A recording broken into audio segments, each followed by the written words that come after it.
Alright, how do we solve this question. Question में आपको बोला गया आइडेंटिफाई द करेक्ट स्टेटमेंट। ठीक है। पहला स्टेटमेंट है the chromate ion is square planar, chromate ion is CrO4 2-। Chromate ion square planar नहीं होता है, इसका स्ट्रक्चर आप देखेंगे तो it's looks like sulphate. Sulphate जैसा स्ट्रक्चर होता है। This is A tetrahedral ion. ठीक है, टेट्राहेड्रल स्ट्रक्चर है। तो दिस स्टेटमेंट इज फॉल्स, पहला गलत है। It is not square planar, ये क्या है, tetrahedral. Dichromates are generally prepared from chromates, तो ये सही बात है। Green manganate ion is diamagnetic, manganate ion कौन सा है, ये MnO4 2-। ग्रीन कलर का होता है। ठीक है। This is not diamagnetic, this is paramagnetic, तो ये स्टेटमेंट गलत है। डार्क ग्रीन कलर K2MnO4 इसी का कंपाउंड है। डिस्प्रोपोर्शनेट्स इन न्यूट्रल और acidic medium to give permanganate, this is true. Okay, so B is true and D is also true, बाकी दो फॉल्स। तो with increasing oxidation number, oxidation number transition metal में बढ़ता है तो ionic character of oxide decreases, this is also true. ठीक है, इसको हम समझते हैं फजांस रूल से। तो दिस इज ऑल्सो ट्रू। तो करेक्ट स्टेटमेंट क्या है, correct statements are B, D and E. तो option 4 is the right answer. ठीक है। अब इसको थोड़ा डिटेल में समझते हैं।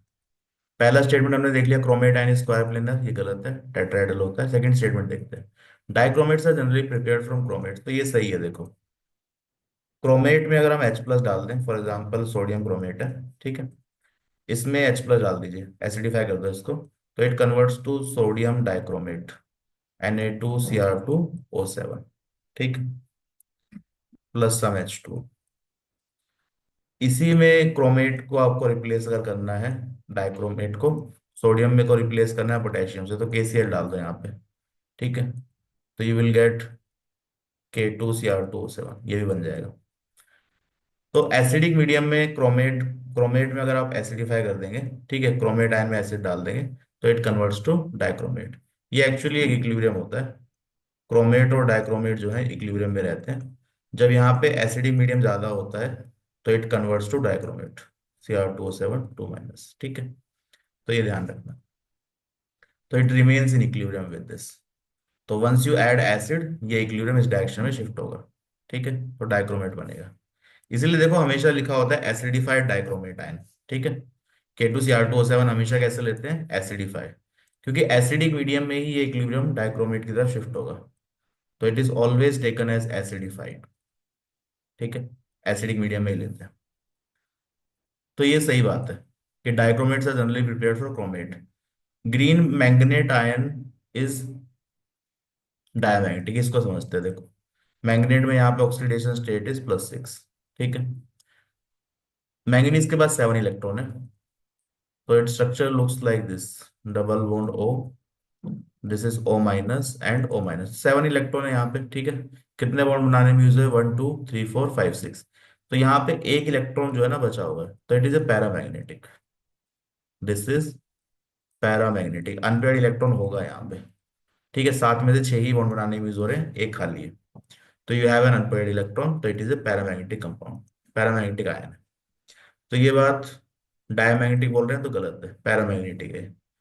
Dark green colour K2MnO4 disproportionate in neutral acidic medium, तो ये सही बात है। K2MnO4 को अगर आप स्लाइट एसिडिक या न्यूट्रल मीडियम में ले लें, K2MnO4, दिस इज ग्रीन। ठीक है, इसमें आप डाल दीजिए स्लाइट एसिड और न्यूट्रल मीडियम। ठीक है, तो स्लाइट एसिडिक मीडियम बना दीजिए इसको, तो इट गेट्स KMnO4। ठीक है, जो कि पर्पल कलर का होता है, डिस्प्रोपोर्शनेशन रिएक्शन है, and you get MnO2 plus H2। तो MnO2 is a precipitate solid, reddish brown precipitate, red brown colour का होता है। ठीक है, तो यहाँ पे डिस्प्रोपोर्शनेशन रिएक्शन है क्या, ये देखो, यहाँ पे +6 ऑक्सीडेशन स्टेट है, +6 से +7 ऑक्सीडेशन, +6 से +4 रिडक्शन, दोनों हो रहा है, तो इट इज डिस्प्रोपोर्शनेशन रिएक्शन। तो ये सही बोल रहे हैं, डिस्प्रोपोर्शनेशन रिएक्शन। ठीक है, तो दिस इज करेक्ट, ये वाली बात सही है कि K2MnO4 disproportionate into neutral acidic medium to get permanganate ion. ठीक है, with increasing oxidation number in transition metal ionic character of oxide increases. तो ये देखो सिंपल है कि फजांस रूल पढ़ा होगा आपने। फजांस रूल में हम क्या बोलते हैं? फजांस रूल, सेंट्रल मेटल कौन है? एटम, यहाँ पे मेटल है, सेंट्रल एटम इज मेटल। तो ऑक्सीडेशन स्टेट इंक्रीज होने का मतलब क्या है? चार्ज ऑन कैटायन बढ़ रहा है, ठीक है। तो अगर चार्ज ऑन कैटायन बढ़ता है या चार्ज ऑन आयनायन, दोनों एक ही बात है, दोनों से एक ही रिजल्ट आएगा। चार्ज ऑन कैटायन बढ़ेगा, if charge on cation increases that means जो आपका कोवलेंट कैरेक्टर है, कोवलेंट कैरेक्टर, वो क्या हो जाएगा कंपाउंड में? वो भी इंक्रीज होगा, ठीक है। तो ओवरलैप की टेंडेंसी बढ़ जाती है। चार्ज ऑन कैटायन अगर ज्यादा है तो covalent character will be more. तो कोवलेंट कैरेक्टर ज्यादा है तो आयनिक कैरेक्टर क्या होगा? उसका उल्टा होगा, आयनिक character will be less. Ionic character will decrease. For example आपके पास दो ऑक्साइड है, MnO एंड Mn2O7, ठीक है। तो यहाँ पे +2 ऑक्सीडेशन नंबर है, इसका +7 ऑक्सीडेशन नंबर है। तो यहाँ चार्ज ऑन कैटायन ज्यादा है, ठीक है। तो यहाँ कोवलेंट कैरेक्टर ज्यादा होगा, यहाँ कोवलेंट कैरेक्टर कम होगा। तो it is in fact ionic compound, ये आयनिक ऑक्साइड है, ठीक है। But this is a covalent oxide. तो चार्ज जैसे जैसे सेंट्रल मेटल पे बढ़ेगा ना, चार्ज बढ़ेगा तो फजांस रूल के हिसाब से कोवलेंट कैरेक्टर बढ़ना चाहिए। तो कोवलेंट कैरेक्टर बढ़ेगा तो आयनिक कैरेक्टर कम हो जाएगा। तो this is more ionic, this is least ionic. तो यहाँ पे ये कोवलेंट ऑक्साइड है, ठीक है।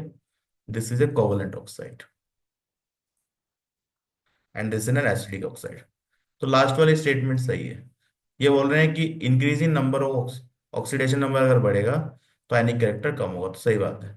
ऑक्सीडेशन नंबर बढ़ रहा है तो ये आयनिक है, कम ऑक्सीडेशन नंबर पे ये कोवलेंट है, ठीक है।